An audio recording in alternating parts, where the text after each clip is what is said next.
Kita ke informasi lainnya, Saudara. Merespons kontroversi memaafkan koruptor, Presiden Prabowo menegaskan bukan memaafkan, melainkan meminta para koruptor mengembalikan uang yang telah dikorupsi.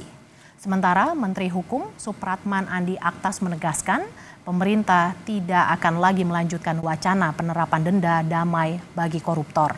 Mekanisme denda damai hanya berlaku untuk tindak pidana ekonomi.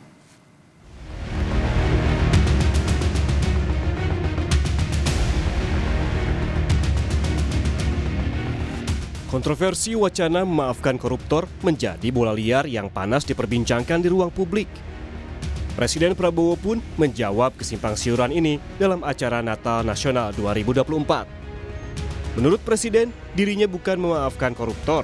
Yang harus digarisbawahi adalah koruptor yang telah bertobat harus mengembalikan semua uang negara yang telah dicurinya. Berulang kali Presiden menyampaikan kinerja pemerintahan yang harus berpihak kepada rakyat. Presiden menyinggung adanya koruptor-koruptor yang disebut maling, tidak rela melihat Indonesia ingin berbenah diri dan justru menebar isu tak benar. Ada yang mengatakan Prabowo mau maafkan koruptor. Bukan begitu, kalau koruptornya sudah tobat, bagaimana tokoh-tokoh agama, iya kan? Orang bertobat tapi kembalikan dong yang kau curi.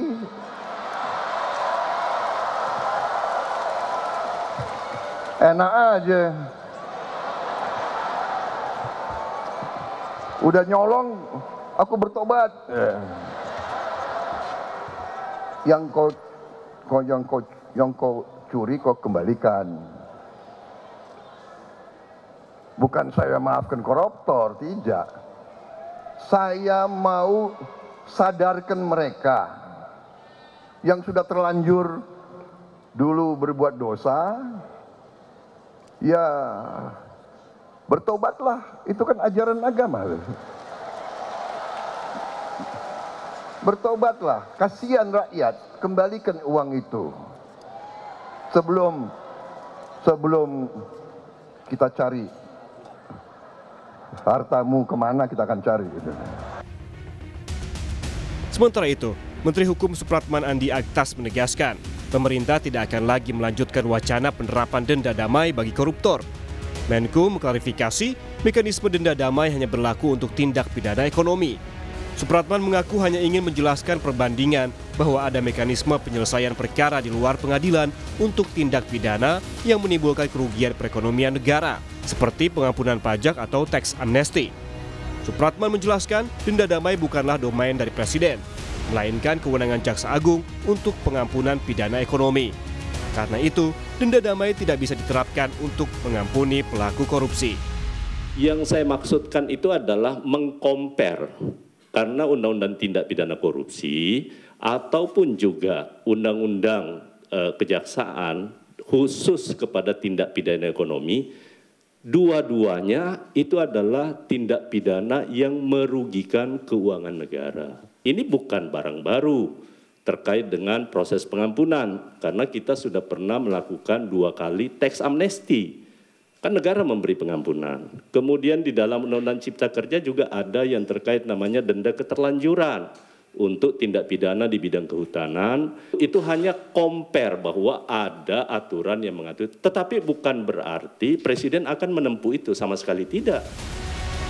Soal denda damai, sebelumnya Menko Polhukam periode 2019-2024, Mahfud MD menilai Menteri Hukum hanya mencari pembenaran dari gagasan Presiden Prabowo yang ingin mengampuni koruptor.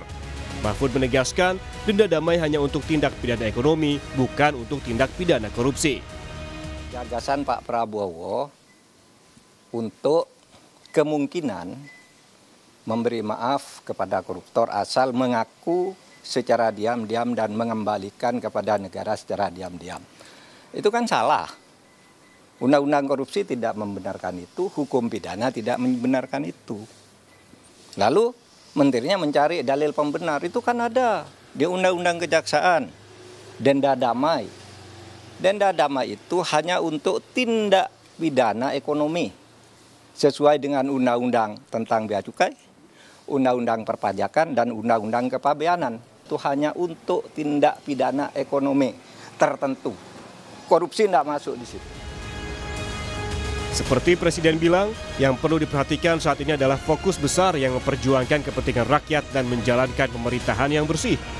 Alih-alih terpecah dengan isu memaafkan koruptor, Presiden Prabowo ajak seluruh pihak bersatu dan bekerja bagi mereka-mereka yang ingin menegakkan hukum, membela rakyat, dan menghilangkan manipulasi korupsi. Tim Liputan, Kompas TV.